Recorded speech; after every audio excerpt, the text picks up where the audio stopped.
What's up, kings and queens? It's your boy Dan from Daft Previews, and I invite you to my pity party because I am pitiful. My bets yesterday, 1-4 in my straight bets, absolutely terrible. So I do invite you guys to the party. Make sure you bring some dip, bring your own drinks. But in an all serious note, it's extremely frustrating because I spent so much time, and it wasn't a difficult slate to predict. There were so many good bets on the board. I don't know how I ended up on these. We did hit on Daniel Gafford over 18.5 points and rebounds, but he was fouling everybody, trying not to hit it, which is crazy. Took Tim Hardaway over his points prop. Ideal matchup against one of the worst defenses in the league. He barely even shot the ball, so that sucked. Took Cam Johnson under his points plus assist up against a horrible matchup in the Boston Celtics. He managed to smash that. Took Bilal Coulibaly over his points prop in a game against Memphis where it was meant to be up and down, both teams playing with pace. He barely got close, so he got 10 points. We needed 15. And I took Darius Garland under his points prop against the Warriors. The Warriors, one of the best teams defending above the break and the pick and roll, and that's how Darius Garland scores. Didn't matter. He managed to to cover it in a blowout. None of it makes sense to me right now, but yeah, that's why I'm throwing the party. It's the pity party. Let me know in the comments section. If you were coming to the pity party, what would you bring? Would you bring me a case of Coronas? Would you bring me some dip? Would you bring me some knuckles to throw at my face? You just let me know. Let me know in the comment section what you're thinking. But I'm getting this video out to you really early. This game's still playing, but I don't have any bets on them, so I thought I'd put this video together. I do have some family commitments, so I'm not going to be able to do my usual type of video, but still wanted to provide you guys with some sort of value. So not many markets available at the moment, but I can still take you through what I have available and I can give you some insights on the other games to hopefully help you cash out. Because a lot of the leans I had yesterday, money. The ones I actually picked, absolute rubbish. But let's get into it, shall we? Let's go. So we're jumping into props madness. These are my partners for the foreseeable future. They've got the most advanced NBA data metric tool that you can use if you love your player props. Special things here that nobody else has. Shot charts, defensive shot charts, play types, defense on play types, and there's a lot more features coming. So feel free to check this out. 7-day free trial in the video description below. And I'm the only person who can get you a discount, 25% off if you use the code DAFT. Right now, we've only got markets available for the Jazz versus Spurs. Some of the other teams playing or on a back-to-back. So lines not available. But I'll share with you my paid version of RotoWire so we could have a good look at the lineup so I can tell you what my thoughts are just looking at that. But Jazz versus Spurs. Firstly, the spread in this game, the Spurs 6.5-point favorites, totals at 221. Let's talk about Victor Wembanyama for a second. His points line's at 22.5. He's only hit this in 3 out of 9 games, averaging 17 points per game this season. Up against the Utah Jazz, though, when he does have a very good matchup, scoring in the pick and roll, scoring in the restricted area, Utah, bottom 3 in defending the pick and rollers in that pick and roll, and not very good at defense, full stop. They got the 3rd lowest defensive rating this season. They allow a lot of points in the paint. They play with a lot of pace. So a lot of stats here on the table. So Victor Wembanyama has struggled through most of these games, but did play Utah earlier this season, scored 25 points in 34 minutes. The Spurs won in by 18 points. He was 9 from 20. He was 4 from 13 in that game. Took a ton of 3-pointers. So looking at this, I'd probably lean to the over for the points prop, but based on how he's been playing, don't absolutely love it.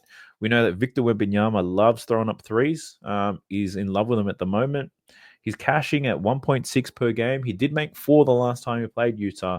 And with Walker Kessler down low, I don't know. Does he stick to the outside? It does help their offense. It drags Walker Kessler out of position. So Victor 3-pointers might be an angle. He's just playing so bad, I'm not willing to take any bets on him. There's no consistency in Victor Wembanyama apart from the fact that he's not playing good.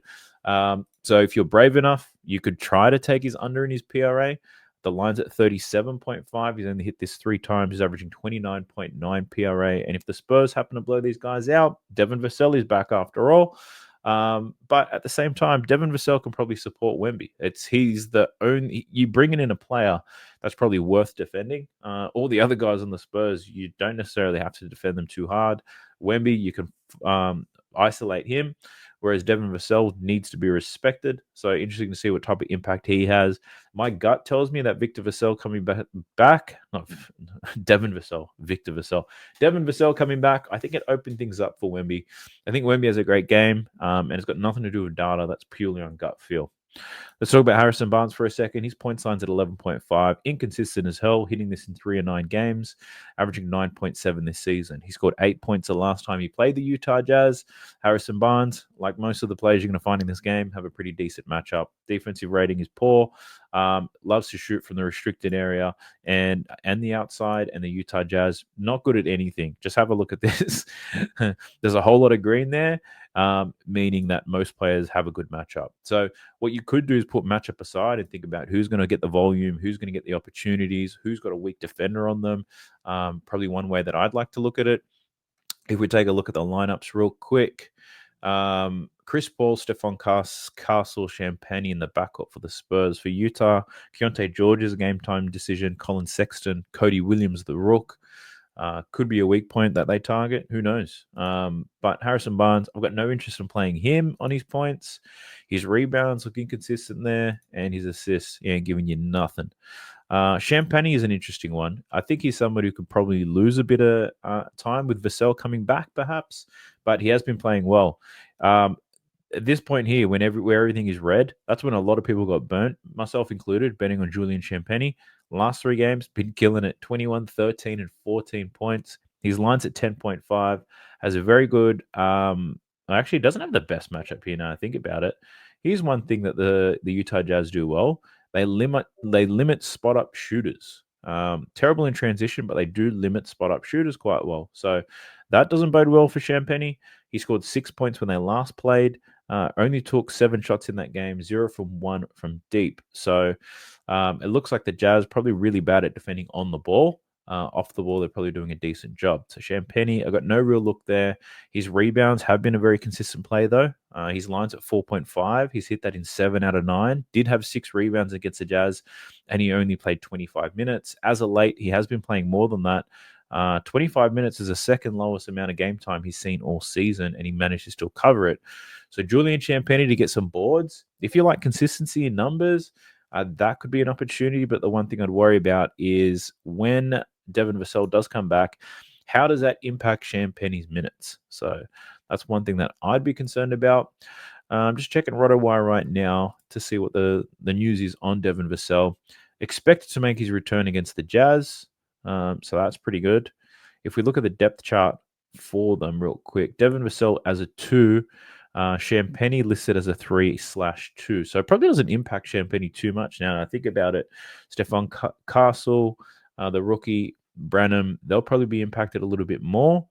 So, yeah, I think, Champagnie rebounds, I can probably get around that. That's not such a bad look. Now, let's look at CP3. I know a lot of people were betting on him to score some points in that last game against Portland. He barely shot that thing, broke a lot of hearts, mine included. But Chris Paul, his line's at 10.5 again. 55% hit rate on the season, 5 out of 9, averaging 11 per game. In terms of play type, he's got a good one. Pick and roll and above the break. Utah, not good at either of those. Chris Paul hit his season high against Utah earlier this season. 32 minutes, 19 points. 8 from 13, 3 from 7 from the field.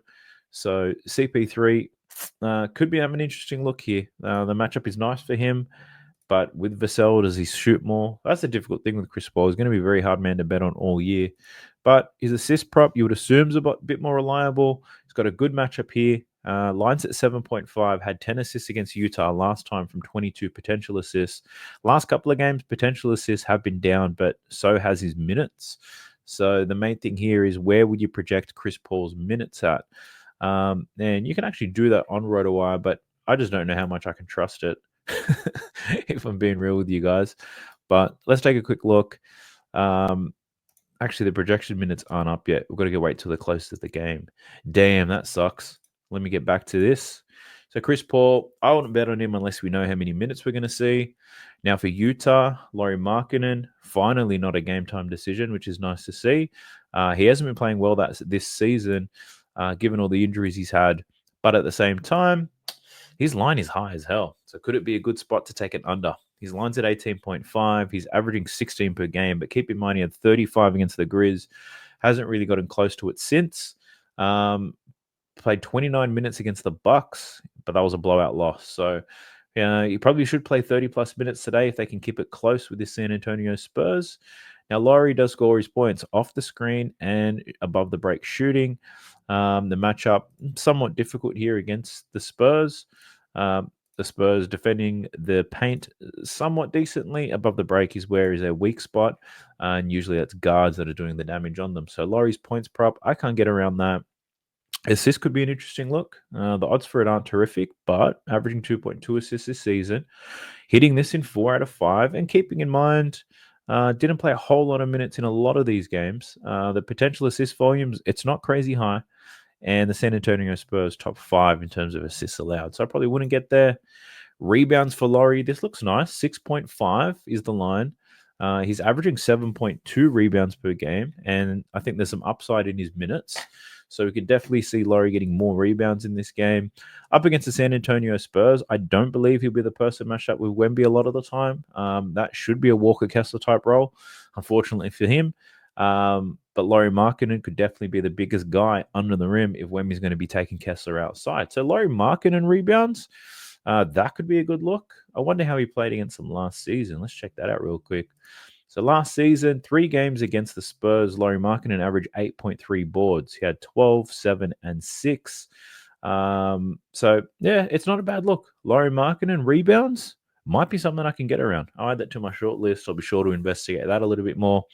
Then we have Keyonte George. He's a game-time decision with a foot injury.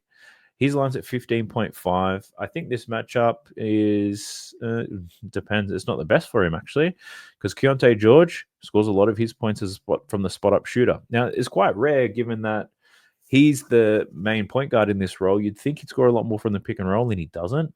Spot up, but at the same time, his scoring style is very much split: spot up, free throws, transition, handoff, and pick and roll. So pretty versatile in how he scores. So the matchup's not necessarily a bad one. His favorite part of the floor to score on is above the break, and this Spurs team not very good at defending that. So, but given he's a game time decision, I won't spend too much time on him. His assist line, 4 from 8. He's averaging 6. He needs 6 to cover this line. Spurs don't give up too many assists. Did have 5 assists the last time they played. So that's enough on Keyonte George, but we got Walker Kessler. Big game for him up against Wemby. Points line's 8.5. Averaging 9.5 per game. He only scored 6 points the last time they played. He was 3 from 9. And 3 from 9 is pretty bad when all of your shots are from in the paint. Obviously, Wemby's length is going to give him a little bit of nightmares. But talking about play styles, he scores in putbacks and he scores from the restricted area. And obviously, with Wemby in there, it's going to make life a little bit difficult for Walker Kessler. So I can't help but lean to the under there. Brave play, given the line's only at 8.5. But let's look at his rebounds. If you're going to bet on Walker Kessler, it's probably got something to do with rebounds. His lowest, so you could say the floor is 8. The line's at 10.5, though. He's averaging 11.4 rebounds a game. He had 11 rebounds in that last game against the Spurs. Only played 28 minutes. His ceiling looks to be the low 30s, so it's not like he had a big drop-off in minutes. He had 25 rebound chances in that game. And he often gets 20-plus rebound chances as I look through this. So Walker Kessler rebounds, I think you can get close to it for your bitch-ass parlays. You might want to run Walker Kessler for 8 boards. Odds will be terrible, but you can take some confidence in knowing it's got a 100% hit rate on the season. Lastly, we've got Cody Williams in this game. I've been thinking about betting his under in his PRA for quite some time. As a rook, he has recently been promoted to the starting lineup, so he's seeing about 30 minutes per game. But in saying that, in other instances with that much time, hasn't had too much success, averaging 9 points, rebounds, and assists per game. But look, the season's young. He's young. There's not enough data here to make a call on Cody Williams. So that's all I've got for the Utah Jazz and the Spurs game, but there's 3 others to go through, and I thought I'd just show you right away. This is what the lineups are projected to be for tomorrow, and I can have a quick look through and we can talk through what my thoughts are. So we've got Chicago versus the Hawks. Back-to-back game here for Atlanta. The Bulls didn't play today, don't believe. I think they played yesterday. It was yesterday. So the Bulls just lost to the Timberwolves, but they played pretty decent till the 4th. Atlanta just played today. Nail biter against the Pistons. Taking a look at the lineup, Zach LaVine's a game-time decision, of course. That's probably the biggest news in this game, and the Hawks still missing everybody. They're on a back-to-back, but they're a pretty young team. I'm not too worried about that. Now, this game, the pace is going to be unbelievable. I think Trae Young's assist line will probably be at about 11.5 and about 28 points. So they're expecting big things from him and Jalen Johnson. Chicago. I think the Vucevic has probably been their most consistent player this season. Depending on the matchup, Kobe White can absolutely go off in this game against Atlanta. His play style is excellent. Josh Giddey, you'd probably want to look at his assists. I think he can have a good assist game here, given the pace of this thing. So those are some pretty good looks. Jalen Johnson had a pretty quiet, not a pretty quiet day, but I don't think he covered his assists. A lot of people liked his assists today. He didn't get close to it. But what did Jalen Johnson just do? 20 points, 9 rebounds, 1 assist. So I think he went under in most of his lines, or his points line was at 19.5. But yeah, so not the best game from him. Dyson Daniels, if his line is under 10 in this game, I think it's worth a good look because he takes a lot of volume. His shot percentage is not great, but Dyson Daniels could definitely be a good look. We got Vucevic versus Capella. Vucevic can definitely score on the likes of Clint Capella. He can take him outside. He can bang him down low. So Vucevic to score some points, I think, could be a good look as well. But this game, I think, would be probably the best one to bet on the day, given the whole pace. Chicago versus Atlanta. I think that's the money game right there. We then have the Brooklyn Nets versus the Cleveland Cavaliers. Both teams on a back-to-back. The Cavs, they just smashed the Warriors, so they should be well rested. Brooklyn went into OT against the Celtics. So the game they probably should have won, but they didn't. No changes to the lineups here. Now, Cleveland, very good defense, especially good at defending guards in that pick and roll and above the break. So Cam Thomas, Dennis Schroeder, probably a difficult matchup for them, but it won't stop them from shooting. Very similar, Garland and Mitchell. The Brooklyn Nets are pretty good at defending up top, especially above the break, but pretty soft once things break down from there. So I'm thinking an Evan Mobley. Evan Mobley points plus assists has been a very popular play for the last couple of weeks. If that comes out about 17.5, 18.5, Evan Mobley could be a really good look for you. Cam Johnson's been absolutely killing it. I bet he's under today. On the hardest matchup he could possibly have. So the matchup he's about to see against Cleveland is probably going to be a little bit easier. So Cam Johnson to score some points could be a good look. Line probably comes out at 15.5, maybe 16.5, given how well he's been playing. But I think the best player in this game is probably going to be Jared Allen. The centers have been eating the Brooklyn Nets alive this season. So Jared Allen, points and rebounds, I think that could be a really good look. We then have Toronto versus the Clippers. So last game, Emmanuel Quickley is a game time decision though. So let me just open that up and see what we got. So we've got here Quickley practiced on Friday. The team's optimistic that he will play against the Clippers. Listed as questionable. So if Emmanuel Quickley is going to play, what you could do is look at the lines nice and early, and you might want to look at an under an RJ Barrett assist because if those assist line is still at about 5.5, then the under could be a good look with Quickley back on deck. Grady Dick. Well, I'll just talk about this Clippers defense real quick. So the Clippers will have one of the best defensive ratings this season. Very good at defending the paint. So someone like Jakob Poeltl probably has a difficult time. But where the Clippers can be a little bit soft is on above the break threes. So yeah, Emmanuel Quickley's, maybe a Grady Dick's. They could score some points here for sure.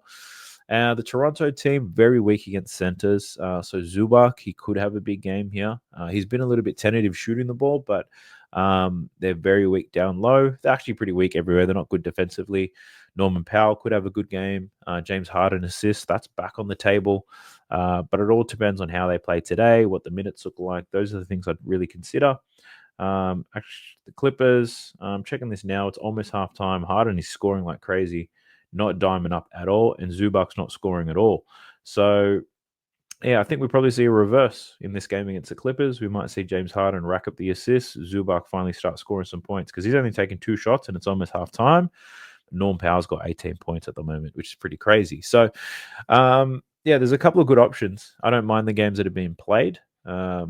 Just given the commitments I have, I won't be able to put a video out for you guys a little bit later. So I do apologize if this quality doesn't meet what you were expecting. But if you guys are interested in seeing what plays I play, check out my free Winnable. Just subscribe. It's in that link below. Just click on the free one, and then you'll get whatever free picks that I post. Also, if you want to support me and the channel, please sign up to the partners that I do have. Chalkboard, Parlay Play, Rebet, Dabble, Better, and Boom. You sign up with these guys, make your first deposit, and they'll pay me a nice referral fee. Thank you if you do choose to do that. I honestly mean it. It goes a long way. It helps me out. If you didn't like the video, smash that like button, subscribe to the channel, because whether my videos are good or bad, if I'm running out of time or not, I'm going to do my absolute best to get content out to you guys. It's a very long season. My next goal is to get to 12,000 subscribers, and I'd love it if you could join me on that journey. So appreciate you all. I'll catch you guys in the next one. Peace.